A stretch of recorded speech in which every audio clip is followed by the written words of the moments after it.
নুন দিয়ে এটা মাখিয়ে গরম ভাতের সঙ্গে খেতে হবে।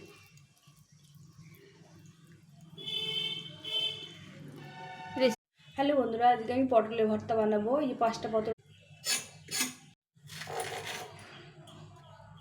একটু কালো জিরা দিয়ে পটলটাকে ভেজে নেব। পটলটা ভাজা ভাজা হয়ে গেছে, এখন একটু নুন দেবো, মানে একটু হলুদ নিয়েছি, শুকনো লঙ্কা 3টে, কাঁচা লঙ্কা, একটা পেঁয়াজ, একটা রসুন, গোটা রসুন, শুকনো লঙ্কা, কাঁচা লঙ্কা, রসুন দিয়ে দেবো, দিয়ে এটাকে ভেজে সব কিছু ভালো করে লাল লাল এগুলো বেটে নেব।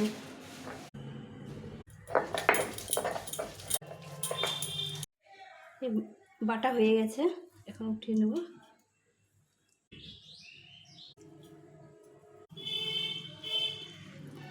রেসিপিটা তোমাদের কেমন লাগলো অবশ্যই কমেন্ট করে জানিও। ভালো লাগলে লাইক শেয়ার সাবস্ক্রাইব করো। টাটা।